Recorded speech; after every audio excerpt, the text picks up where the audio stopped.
President Donald Trump couldn't stop talking about the red carpets, military parades, and fancy dinners that were lavished upon him during state visits on his recent tour of Asia. "Magnificent," he declared at one point on the trip. But Trump has yet to reciprocate, making him the first president in almost a century to close his first year in office without welcoming a visiting counterpart to the U.S. with similar trappings. Trump spoke dismissively of state dinners as a candidate, when he panned President Barack Obama's decision to welcome Chinese President Xi Jinping with a 2015 state visit. Such visits are an important diplomatic tool that includes a showy arrival ceremony and an elaborate dinner at the White House. "I would not be throwing Xi a dinner," Trump said at the time. "I would get him a McDonald's hamburger and say we've got to get down to work." Last month it was Xi's turn to literally roll out the red carpet. The Chinese leader poured on the pageantry as he welcomed Trump to Beijing on what was billed as a state visit, plus. Trump also made state visits to South Korea and Vietnam.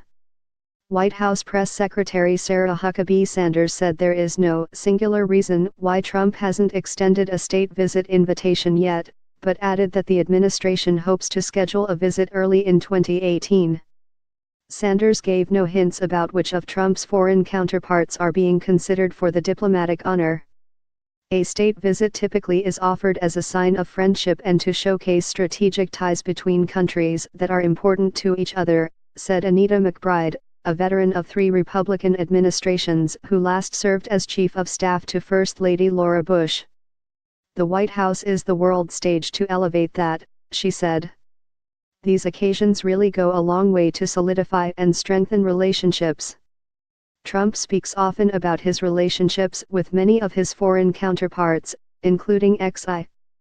Trump and the Chinese leader met at Trump's Florida estate in April, and Trump treated Xi to a full dinner, not the aforementioned burger, and what Trump described as the most beautiful piece of chocolate cake. President Xi was enjoying it, the president reported. Trump has also met at the White House, sometimes over lunch as well as abroad, with many of his foreign counterparts. He recently put the figure at more than 100. But nothing compares to a state visit. The White House portion of the visit begins with an elaborate arrival ceremony on the South Lawn, including the pomp of a military honor guard, a troop review and leader statements. The leaders meet privately in the Oval Office before they hold a joint news conference in the East Room or the Rose Garden. The evening ends with the foreign leader as the guest of honor at a lavish state dinner attended by hundreds, including members of Congress, business leaders, celebrities, political donors, and others. The visiting leader also has lunch at the State Department, and sometimes will address a joint meeting of Congress. Such visits are reserved for when the U.S. wants to put on its best face for a particular leader and ally, said Peter Selfridge, who served as a liaison between the White House and visiting foreign dignitaries as U.S. Chief of Protocol from 2014 to January 2017. "It's a really important arrow in a president's quiver when it comes to the diplomatic nicety side of his work," Selfridge said. "And not just for American presidents." Knowing Trump enjoys flattery, Xi pulled out all the stops to impress him on that November stop in Beijing. The visit opened with an arrival ceremony considered lavish even by Chinese standards, with Trump and his wife, Melania, greeted at the airport by Chinese and American dignitaries standing at attention, a band playing military music and scores of flag-waving children chanting "Welcome." Trump was then whisked away for a private tour of the Forbidden City that included dinner.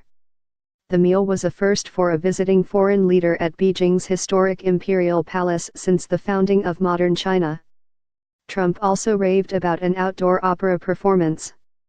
The following morning brought another welcome ceremony at the Great Hall of the People featuring a military parade that Trump said was magnificent.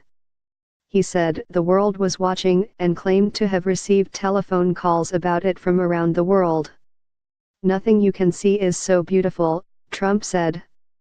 Xi also honored Trump at a state banquet that included video highlights from the Chinese leader's visit to Florida, along with clips from Trump's trip and the screening of a video of Trump's granddaughter, Arabella, singing in Chinese. McBride said Trump's decision to not extend a state visit invitation could be partly because his first year was a chaotic one, dominated by staff upheaval and lengthy negotiations with Congress over health care and tax legislation. Separately, the First Lady, who is responsible for planning a state dinner down to the smallest detail, didn't officially relocate to the White House until June. A state visit is also a massive undertaking, and Trump has been running the government with a bare-bones staff. But Trump's first state visitor will matter. The other world leaders will pay attention to that, McBride said. Not since Calvin Coolidge in the 1920s has a president ended his first year in office without hosting a foreign leader for a state visit, according to the White House Historical Association. Coolidge assumed office in 1923 after the sudden death of President Warren G. Harding, and was elected to a full term in 1924. Coolidge didn't hold a state dinner until October 1926 for Queen Marie of Romania, according to the White House Association. Every president since Coolidge has hosted at least one state visit their first year. Lyndon Johnson held 12 in 1964, his first full year in office after President John F. Kennedy's assassination in 1963.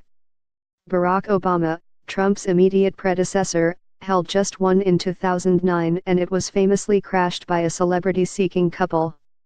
Earlier this year, Trump was the special guest of President Emmanuel Macron at France's Bastille Day parade. Trump has also accepted an invitation from Queen Elizabeth II for a state visit. Sanders said she expects those details will be announced soon.